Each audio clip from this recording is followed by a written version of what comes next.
Okay, and we are live for another fun live chat. We all good on your end? Let me know if you could see me or not. Okay. Looks like I'm good on this end.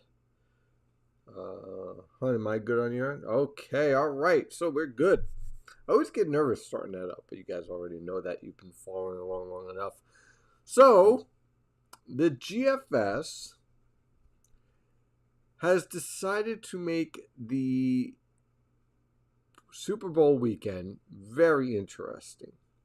Um, kind of from a meteorological point of view, in that it's a great opportunity to go over model dynamics, but also the pattern that we're in and how to look at that data and then create a forecast based on the observations and understanding the pattern that we are in, and understanding the mechanisms needed for a winter storm in this environment.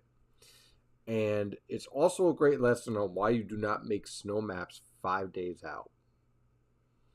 Just saying, I've been seeing that floating around from a variety of sources, and it's really not a good idea because then you get people all hyped up and worried, and then you got to backtrack it, which is a problem in our industry. But at least some people aren't naming storms winter storms, though, right? So tonight we're going to talk about the threat for the winter storm or non-threat, depending on how you look at it. We're going to talk about the pattern evolution through the rest of February into March, and talk about some of the dynamics. I had a couple of cool questions about that already sent to me via email. Of course, we'll answer all your questions on here on the live chat as well.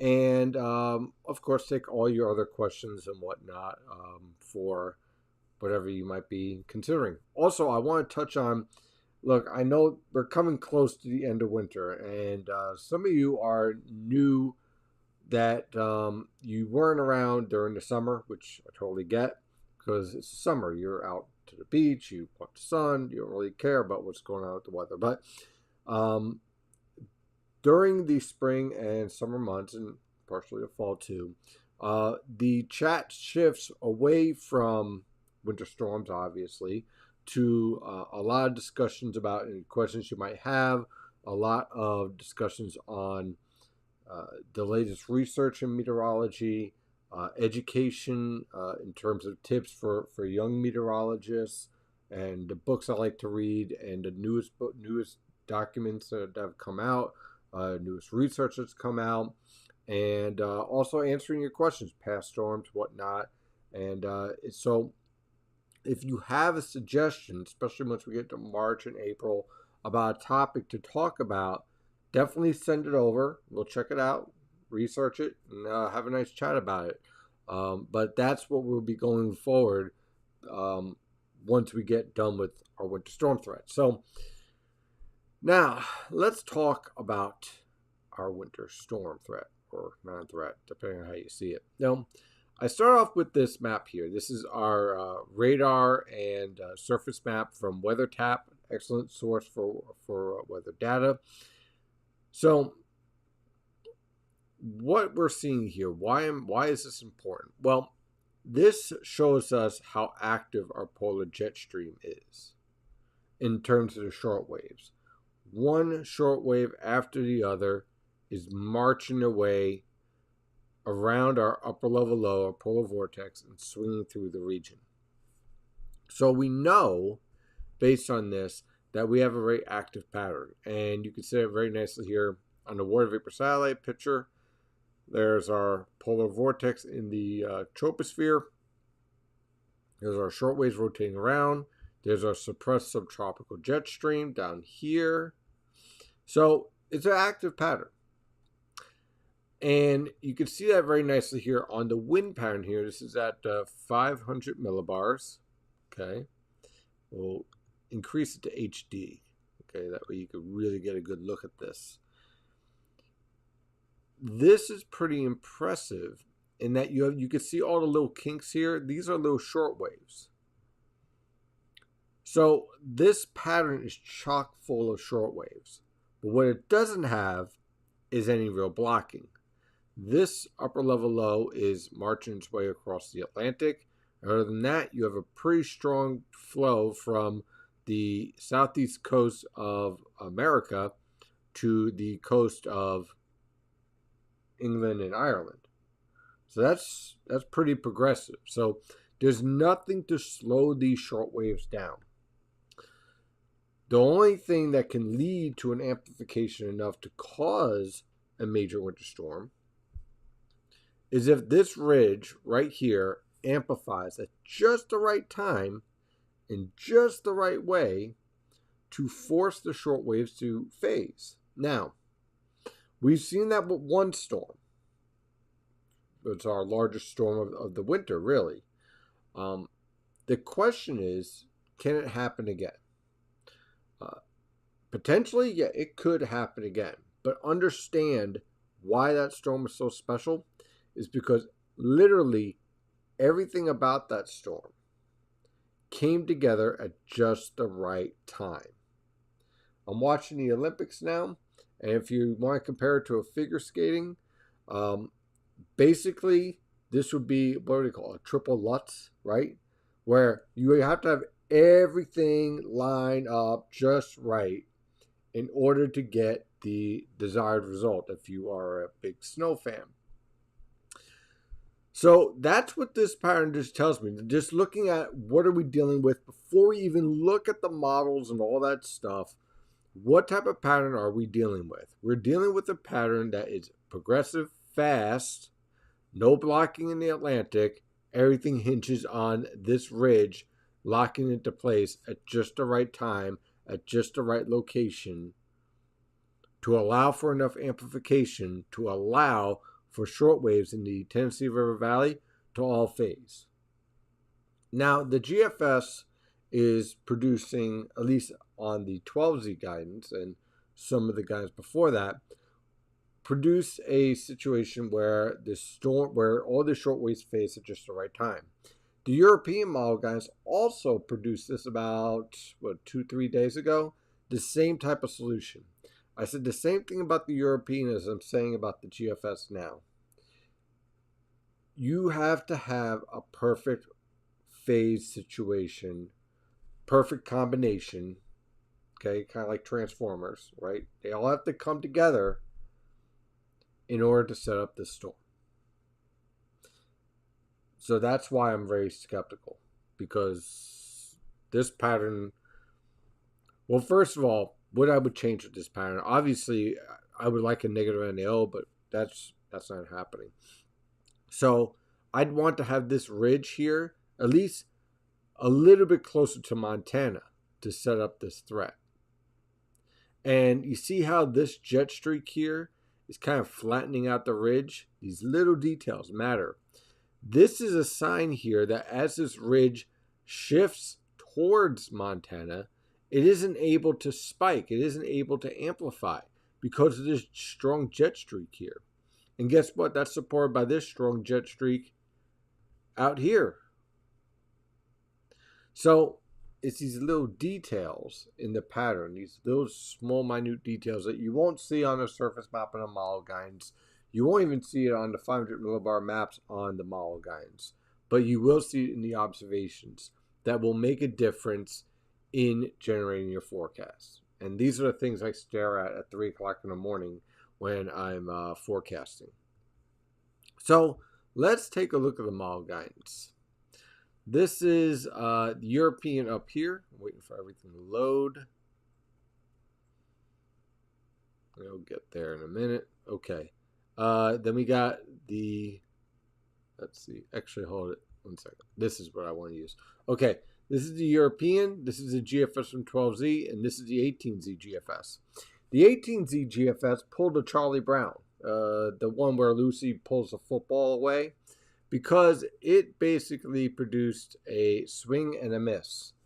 It looked very much like the earlier European guidance where basically just a few snow showers and maybe an inch or two of snow. So why do we see that solution? Well, let's move to Sunday afternoon. Actually, let's move to Sunday morning here. And this is first the European guidance. And the European guidance notice, keeps the short wave separate. This is moving too fast to be caught by the polar short wave, so this is marching its way through. It's a positively tilted trough, and so everything's getting forced out in the Atlantic. That's the European. And we'll check on the 18Z European just coming out now in just a few minutes. This is the 12Z GFS. Now the 12Z GFS, that one produced a 4 to 8 inch snowfall forecast. What is the difference? Well, this short wave in the subtropical jet stream is slower. The polar short wave is able to catch up to it. And so what you end up with is a phased short wave and a slightly negatively tilted trough, very slightly, but just enough to pull the storm to the west and allow for that snowfall. Then we have the 18Z GFS, which, strangely enough, not many people have been talking about. Now, look, you never ever build a forecast on the 18Z GFS, but it can give you a good idea what happens when some of those ideas from the 12Z guidance don't exactly pan out, to be exact. So this is the 18Z GFS, and notice the difference here. The short waves do not completely phase. So as a result, you end up with a positive to neutral tilt short wave. And what that means is that all your lifting is focused out into the Atlantic Ocean, which is why you miss. Now, when people say models trending, it's not models trending. It's the models handling the areas of lifting in the atmosphere and how those short waves interact. So notice we're not looking at a huge change here. This isn't like one has a huge upper level low and the other one has nothing. These are very small differences that you learn how to find and how to notice, right? So a lot of forecasting with meteorology is a lot of pattern recognition. So when you see these small little minute details in which that the difference between this being a snowmaker and not a snowmaker is basically the orientation of this trough. And in this type of orientation versus the 12Z orientation, you can see the slight difference. 18Z is neutral to slightly positive right here. Okay, you got your polar short wave in more of a positive tilt, the subtropical short wave in a neutral tilt. In the 12Z guidance on the GFS, you could see, let me go back here, more of a negative tilt here on the short wave in the subtropical jet stream, and a neutral tilt in the polar short wave. And so that leads to a further west solution. And then finally the European. Well, the European's basically like, hey, I'm sending this out into the Atlantic because this is out in the Atlantic already, and this short wave is a positive tilt. So does this make sense of a further east solution? Well, look at what the model guidance is doing here in those solutions where it's further east. Notice it's keeping this ridge flat. The 18Z GFS, keeping the ridge flat. The 12Z GFS amplified the ridge. Okay, so now let's go back to what I was talking about with this signature here. Right, it kind of flattens the ridge. Now ask yourself, which solution is closer to the current environment that we are in? Right? And that's why when some people say, like, oh, you just don't want a winter storm. I love winter storms. And by the way, I make more money with winter storms. Why wouldn't I want winter storms? That doesn't make any sense. But I really make most of my income, to be completely frank with you guys, by being accurate and not just posting ridiculous nonsense and just trying to create the snowiest forecast I possibly can. it's all about what actually matches the current atmospheric dynamics. And so that's why I think, and I'm going to show you guys on YouTube a premium feature. This is our, once again, our Google map. I made this afternoon. I didn't produce any snowfall, like accumulation possibly over 1 inch. Kind of made it really vague because it's too far out to be any more specific.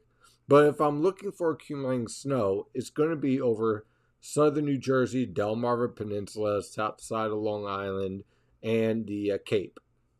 That's my best shot for accumulating snow. Less so over the I-95 corridor, and then not much of a chance, maybe some flurries around Scranton and Hartford. And the reasoning is that, look, I don't want to put nothing because I've been putting flurries and snow showers in the forecast.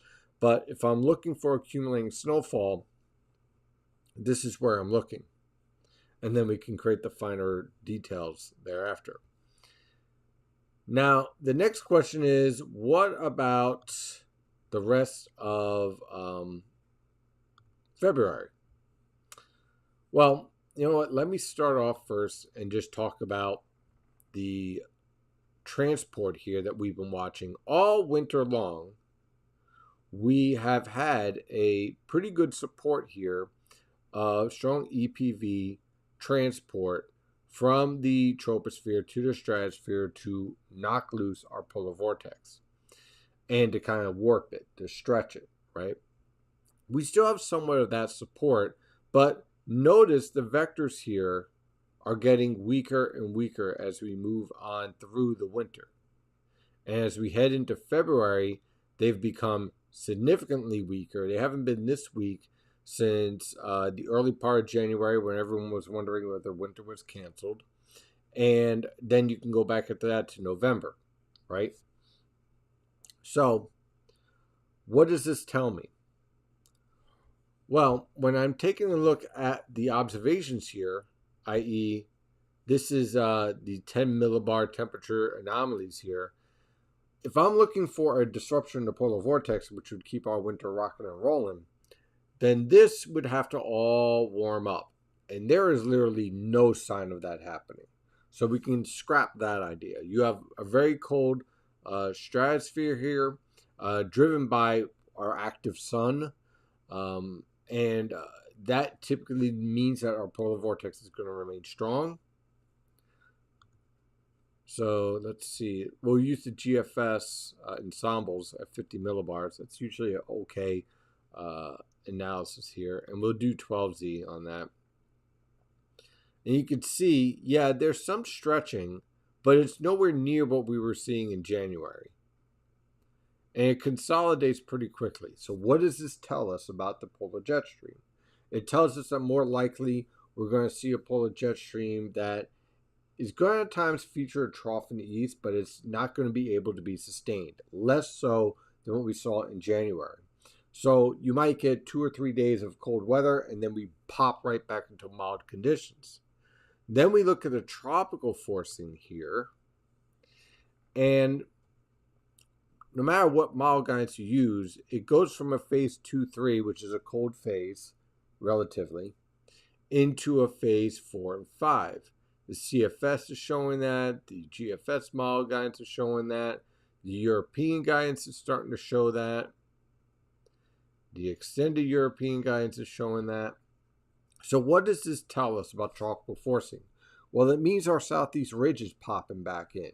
It also means more likely you're going to see severe weather in the plains again very soon, and probably the Mississippi River Valley as well. It also means that more likely our storm track is going to shift towards the Great Lakes, i.e., it's going to get warm in basically the second half of February. I like the idea of having the winter storm threat, not necessarily guaranteed, but a threat until February 18th. And then after that, I think we're done, to be honest with you. I think that after that, it's going to become increasingly difficult to get a winter storm scenario, aside from maybe a polar air mass getting stuck over the interior, like the Poconos and Catskills, and then warm air rushing it. which would lead to a wintry mixed mess. That's still a threat into early March. But I think in terms of the widespread winter storm theme that I know that everyone wants and everyone pulls up the superstorm from March and whatnot, that is, in my opinion, very much unlikely based on everything I'm seeing here. And I think that as we move into spring, I think the MJO is going to become more and more increasingly a factor in our forecast. And the La Nina is going to become La Nada, which is basically a neutral event, I think. So I would definitely keep an eye out this spring for severe weather around here, above normal temperatures, and the potential for flooding, especially heavy rainfall, which is kind of a climate signal as well. Watch out when I start talking about precipitable water values pushing over 1.5 inches, 2 inches. That's when we get our heavy rainfall events of 1 to 2 inches per hour of rainfall. Okay, and that can lead to flooding, and I'm very much concerned about seeing that again. So that's where I'm seeing that factor. And now I think I pretty much covered everything I wanted to cover. I'm going to take your questions on the premium side. We'll also check out the YouTube side, which 101 people. Thank you for being here. And I will definitely check out all of the questions you have here, pick out the best ones. But the overall theme, just to recap again for this Sunday, I am extremely skeptical of a major snowfall event here. Okay, extremely skeptical. I could definitely see a 1 to 2 inch snowfall. I definitely see that as a more reasonable possibility, especially for southern New Jersey. But this pattern, this evolution of setting up a 4 to 8 or 6 to 12 type into snowfall, I really, really would want to see some high latitude blocking to even trust that type of solution. Because otherwise, you got to have it near perfection. And I'm not confident enough to say that that is a realistic solution. So that's where we are now. So let's go and check out our questions. Okay. Nick asks, how do we know the pattern change is actually going to happen this time? Feel like the ridge over the west coast has been forecasted to break down in the 10 to 15 day window for the last 6 weeks, yet here we are. Well, I haven't forecasted it to break down. I've been kind of forecasting it to break down at first February 10th, and then I pushed it back to February 18th. Model guidance, especially the GFS, it tries to find the pattern change too fast. Model guidance, whether it's the European, the GFS, or the ensemble guidance, tends to break down a pattern too fast. And this is a known bias, known error. So what you want to do is, you learn from those errors, and they're well documented. And you also look at the driving mechanisms, okay? So when you're forecasting a pattern change or expect a pattern change to evolve, it's not like looking at, oh, look, the models are saying X, Y, and Z. Who cares? It could be feeding in bad data for all you know. The question you need to ask is there any sign that your forcing mechanisms that drive your weather pattern are starting to change? Okay, observations. So when I look at the observations, I look at things like the SOI data. Okay, SOI data has been featuring a weakening La Nina. Okay, the SOI data is kind of the pressure change, right? So that's one factor. We've noticed the sea surface temperatures with La Nina weaken and pretty much just get focused in Nino 3 and 1+2. So that's another sign. We've seen our PDO weaken significantly. We've seen our influence on the stratosphere weaken significantly. So all the forcing mechanisms that made our pattern for this winter are weakening or completely collapsing. And then you throw in the factor that the, where is it? All right. the stratosphere up here is getting colder. These are all signals. And so you could take these signals and you understand what the lag time is with these signals. And from there, then you start to create, when do you think the pattern's going to break down? And, you kind of have to give yourself about a 10-day leeway either way because of chaos theory and all. But that's usually the best way to forecast a pattern change. All right. So you know that the MJO, which is a signal, is kind of like the canary in the coal mine, right? Where it's saying like, hey, there are forcing mechanisms on this pattern that's changing where you're having your tropical forcing and where you're having your change in your convection, which I can find somewhere around here. One of these. Okay. Oh, there it is. Nope. Well, you get what I mean. The convection around the date line or off towards the Indian Ocean. These are all factors.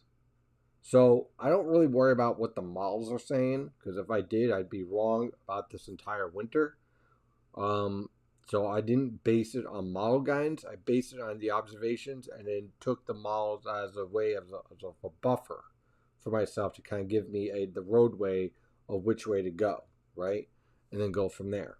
So that's why I'm pretty confident, because of the observations that are changing. Card X is looking at New School. The feed from the tropics to the pole at 10 millibar is strongest. It has been over a month. Yep, that's the transport that we're talking about, the little bump up. In over a month of stretching puts us on the side of paperclip instead of the end, which would seem to indicate Asia and Europe get a cold and we get straight Pacific flow. Right. So he's talking about this. Let me go down. Okay. So here is our polar vortex. And the way that's setting up, it's stretching the cold air more towards the Atlantic Ocean out this way, whereas beforehand it was coming in right into North America. And as the polar vortex evolves, you notice that it's strengthening as you go on through this period. So why is that important? Well, it tends to lead to the polar jet stream contracting and lifting further north. So your polar air masses and your Arctic air masses, they tend to not be able to get as far south. And so let's see here. I think I can do, there we go. So this is a GFS ensemble look at the 850 millibar temperatures. Again, this isn't verbatim, but take a look what happens is that every time the Arctic air tries to drop south, it immediately gets retreated back northward and just get locked in and focus closer and closer towards the Arctic. And you only get these little weak pieces drop in from time to time. And they moderate quickly. Why? Because the influence from the Pacific Ocean. So these are all signs. See, I recall only one winter where we had more than one storm thread the needle, and that was an extraordinary winter. Yep. That's an example again of another 95-96 winter theme where everything kind of fed back on itself, which is why you don't really want to forecast such a thing. And that's usually what happens, is that one feature feeds back after another. If you're going to have one separated by several weeks, it's very hard to pull off. Another question I got, can you have 3 La Niñas in a row? I am not familiar of seeing 3 La Niñas in a row. Usually what happens in this case is that you get 2 La Niñas, which we've had, and then a neutral state, and then eventually, maybe a year later, an El Nino state. I don't see any support for El Nino developing for the summer or for the next winter yet. That could change, obviously. But right now, I think we go from a weak La Nina to a neutral state for the summer and the winter. And if that's the case, then we'll probably see more or should I say less tropical activity than we did the year before, because we're no longer in a strongly favorable environment for a development of tropical systems. So there's something to just keep an eye on. 70 millibars is even clearer that we are on side of paperclip instead of the tip. Yep. Agreed. Snowboss. Winter is over. What are your thoughts on next winter? Holy smokes.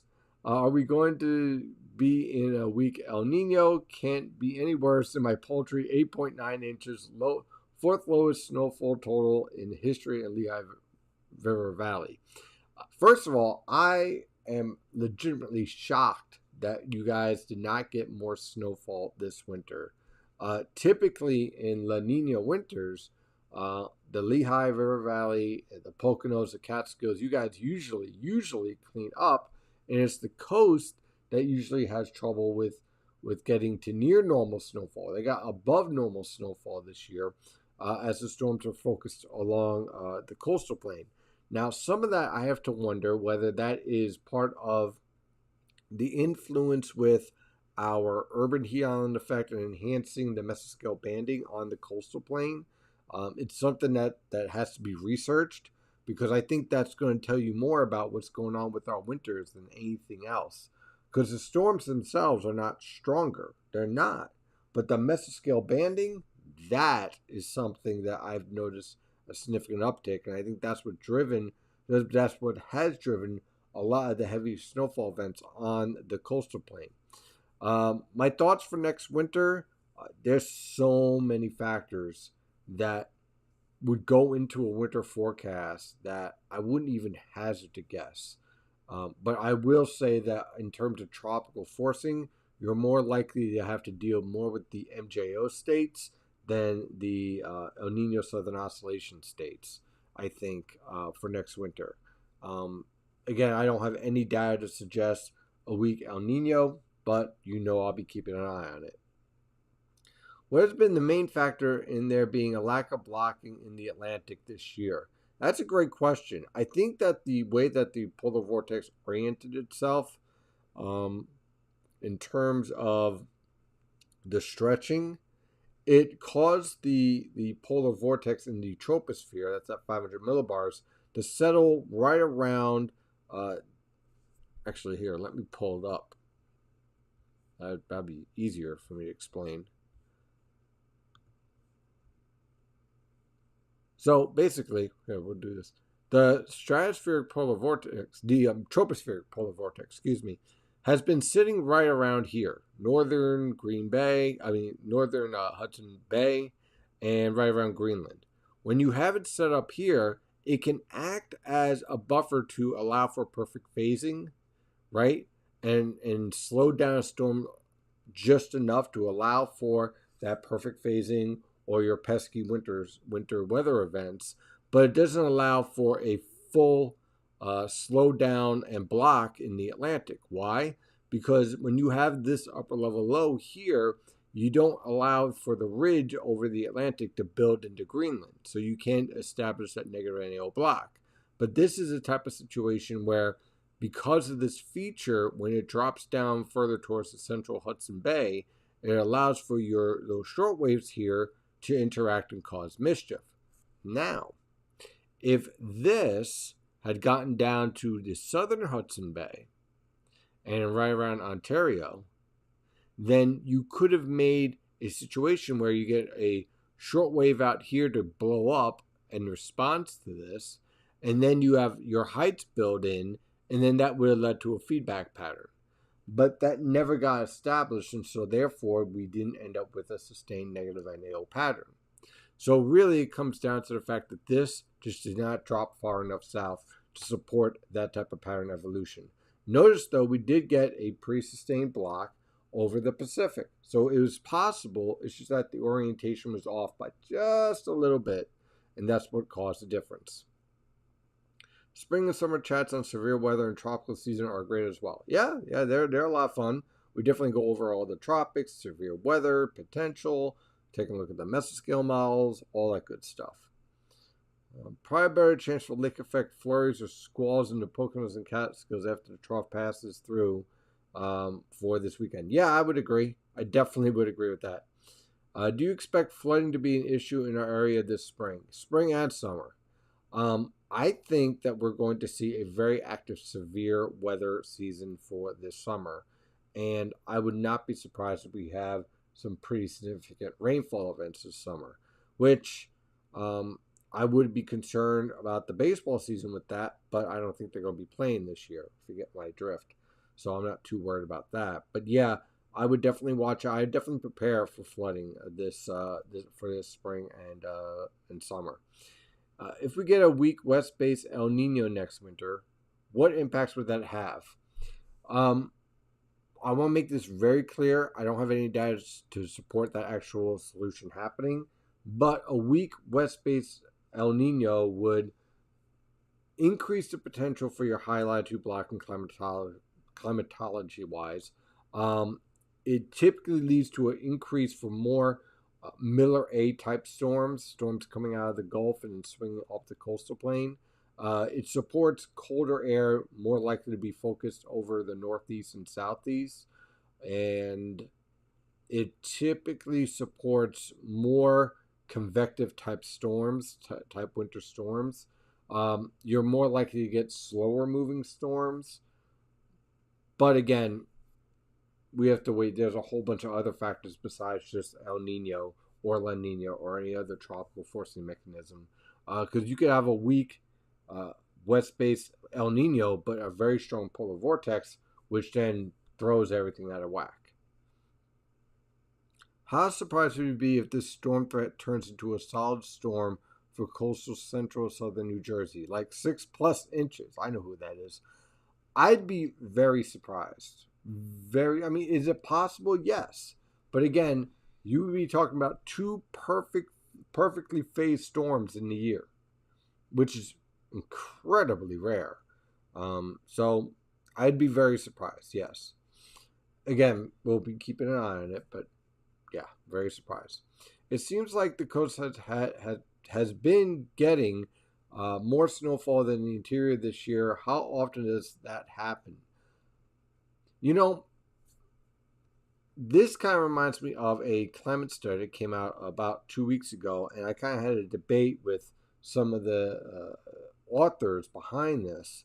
I think that we're seeing a greater influence of coastal storms and heavier precipitation on the coast because the warm water that we have off the Atlantic, which has been above normal, has been clashing more with the polar and Arctic air masses on the coastal plain, whereas over the interior, you're not getting that thermal gradient. So I think that enhanced your coastal front and enhanced the mesoscale banding on the coastal plain, and thus enhancing your precipitation rates. You throw that in with temperatures basically in the 20s for one of our storm, enhancing our snow ratio, and you very easily end up with above normal snowfall. Now, on that, if you're having all this strong forcing on the coastal plain, then you have to have sinking air somewhere to the west, which happens to be over the interior. So I think that is what's happening. If we saw more storms where they were cutting up towards the Great Lakes, I think that we would have ended up with more of a potential for above normal snowfall for the Catskills and the Lehigh River Valley, because you would have seen more prolonged snowfall rather than the coast. Because of the orientation and position of our upper level low / polar vortex around the Hudson Bay, that lake cutter solution rarely happened this winter. We really didn't see it a whole lot. And so as a result, you had most of your storms focused on the coastal plain. And I would have to say that during the La Nina winters, it's kind of rare to have so few lake cutters. So that's certainly a factor that I think that was interesting for this winter. If ENSO is neutral, what typically is the driver of the pattern in the winter? MJO in the tropics, which could be very volatile, and really you can't do a whole season worth of MJO forecast. You kind of go maybe about 2 weeks out and then kind of see where you're at. You can kind of generate a trend idea based on the atmospheric angular momentum, but that even still, that high volatility.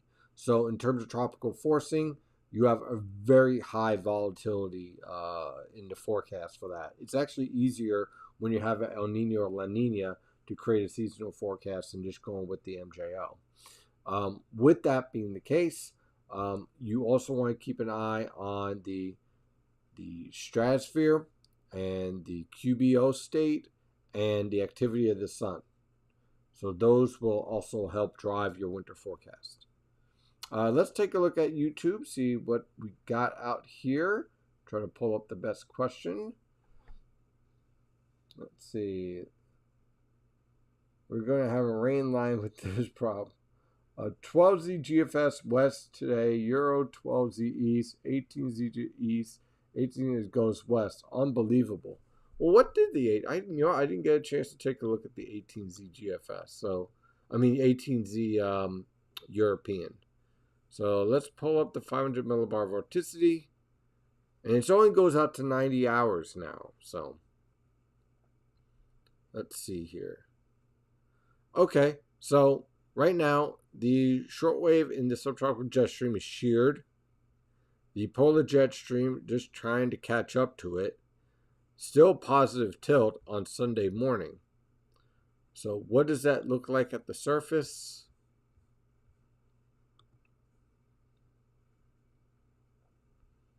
Okay, there's our trough.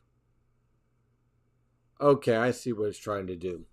Okay, so what it's trying to do here is that it has your cold front out here, and it's trying to produce a precipitation shield out here. I wonder, let me see if I can get 850 millibars here. Okay.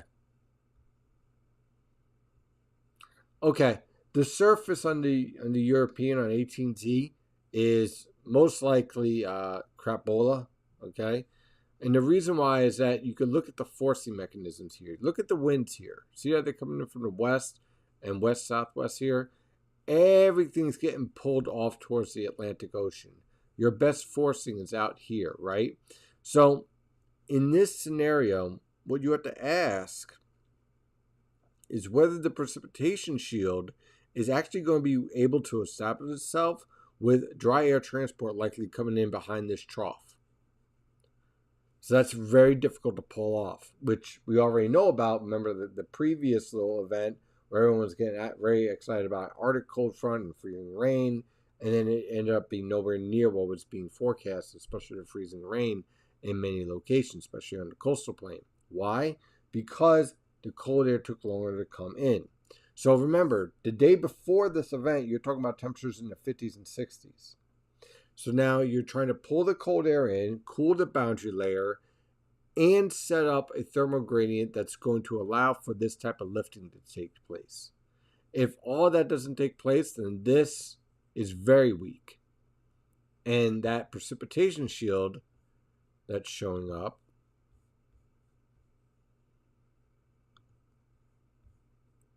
becomes more and more difficult to pull off. Let's see if we can zoom in on that.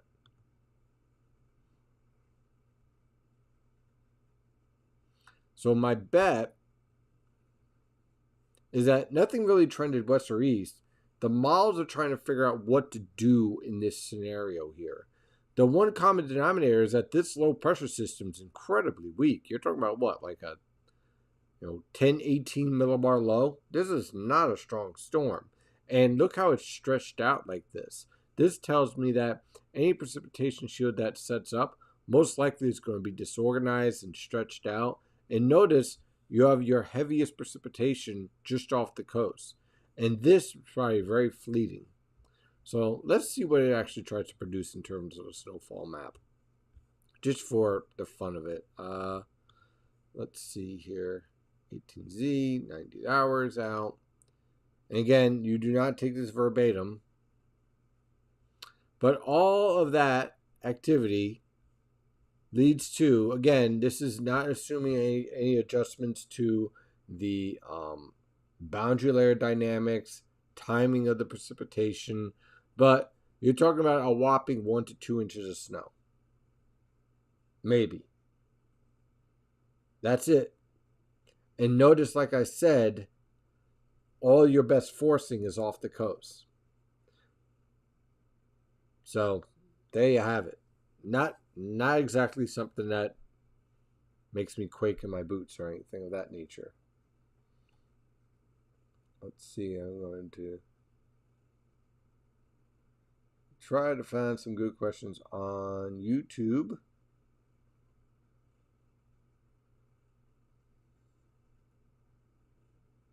Let's see. You see, oh, this is a good one from Todd on YouTube. Did you see that about 40 SpaceX Starlight satellites are lost due to geometric storm? Yep. That caused the atmosphere to warm and affect them to not reach orbit. Is this just bad timing with the storm? Honestly, I'm kind of surprised that they didn't foresee this already. But one of the websites I like using is spaceweather.com. They have excellent data. And if you go down here, scroll down, you have this corona hole. And the original forecast a couple of days ago had a corona hole in place, and for the particles to reach the Earth by around this time. And now we have another wave coming in around February 13th or 14th. Now, I'm no rocket scientist. I don't play one on TV. But I do know that if I have data that's saying, hey, the very thing that would probably mess up your satellites is actually going to be impacting the Earth's atmosphere, probably wouldn't send them up. But they did. There you have it. We actually have gotten very good at predicting these influences here on the sun, which, by the way, continues to remain very active. We've had an active sun with sunspots every day for 2022. They're weak relatively compared to what we used to see in other type of active events, but this sun is remaining very active. So it's kind of hard to get satellites and whatnot up. But if you're looking for great data on space weather, definitely spaceweather.com is an excellent website. And they really have a lot of great data here. And here you can even see the launch here that they're talking about, that we were just talking about, Starlink launch, and these minor storms that just bludgeoned the satellite data, the satellite equipment. So you would think that they might be like, hey, this might not be the best time. But there you go.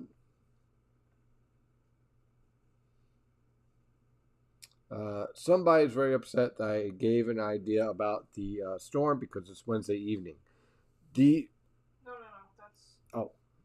Somebody was asking about they have to bring family to the airport to fly out on Sunday. Okay. Somebody responded rather nastily to Jesus. the question. Why is everyone so mad? I don't get it. Okay, look. All right, guys. If you're traveling on Sunday, again, I don't see this as a major winter storm. I really, really don't. You guys know me. If I was seeing a major winter storm, I'd be all up on it. Um, what I would say is this, right? If you have plans to travel on Sunday morning, have some backup plans. If you can, maybe try to get out on Saturday evening because you might have a better chance of getting out. But I would be prepared on Sunday. Prepare for the worst, hope for the best. Okay.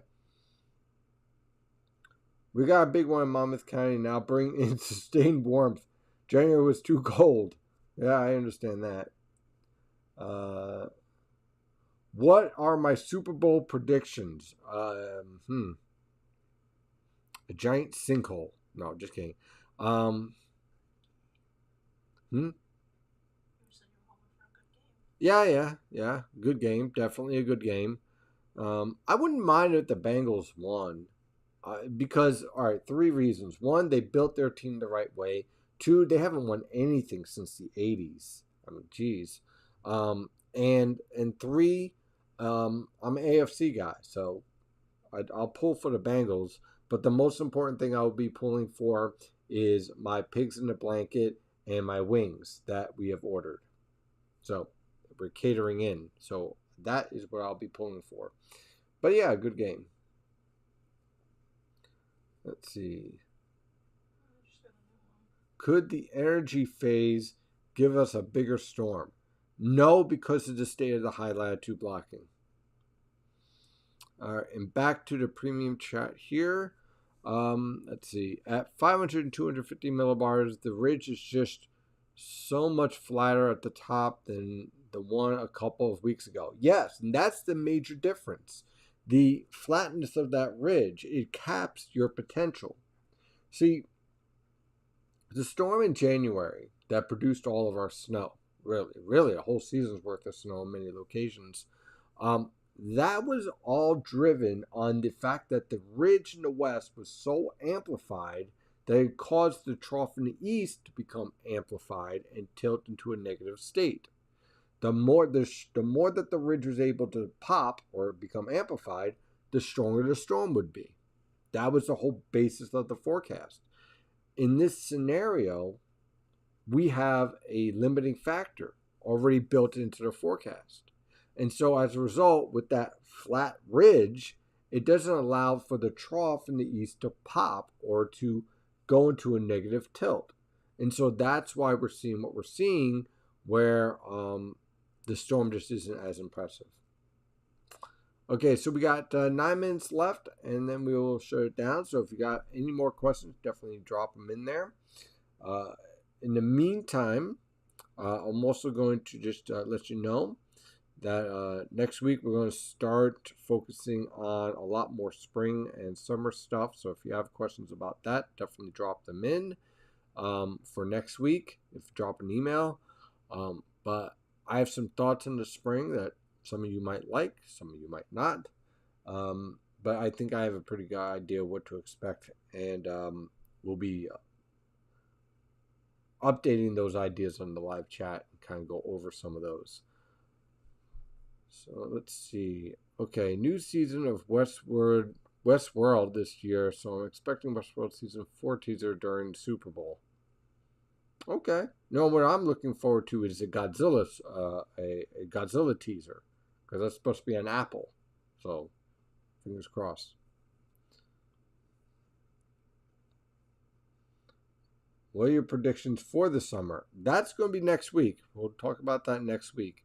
But I'll give you a hint. In terms of tropical forcing, I am not expecting a true El Nino state or La Nina state.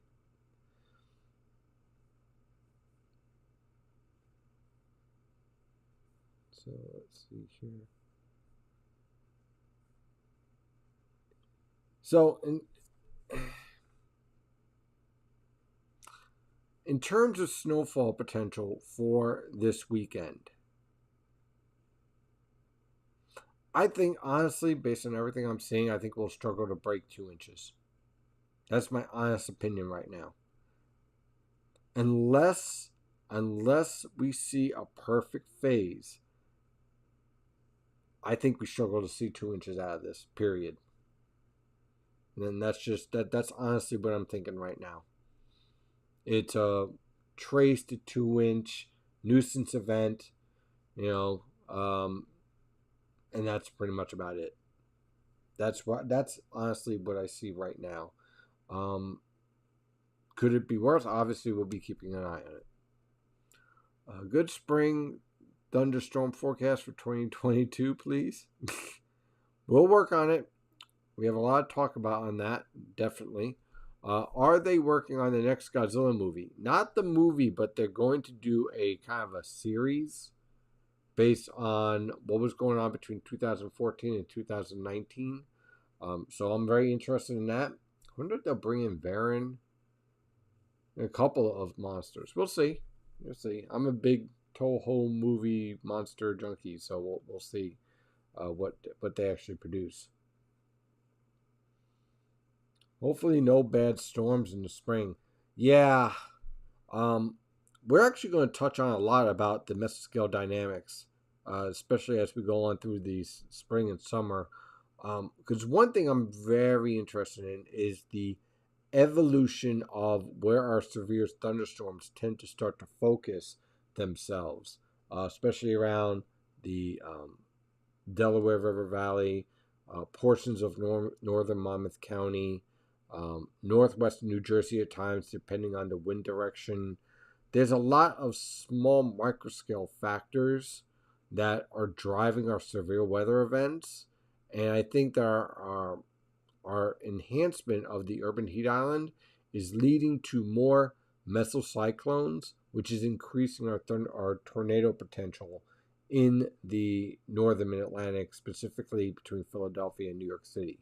Notice we have been seeing a lot of our tornado potential right on or just northwest of the I-95 corridor. We've been seeing that a lot. And I think there's a reason why. And I think that if you look at the microscale thermal gradients that are setting up this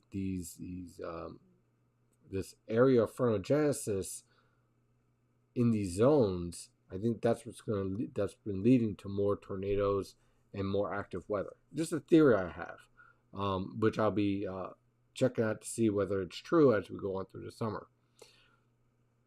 And Card chimes in, we've had enough tornadoes last year, do not need a repeat. I would agree, but this is something that I've been seeing quite a bit of. So we're pretty much at the end here. We will be keeping an eye on this winter storm threat, if it is that at all, and updating, especially tomorrow morning. We'll have the latest updates and work on all that data. And again, it's just my professional opinion right now. I do not see a major winter storm out of this. I will be keeping an eye on this, of course. I'm not just going to ignore it, obviously. But everything I'm looking at here in this pattern, it is what it is, So that's it for tonight. I want to thank everyone for joining the chat. And as always, stay safe out there.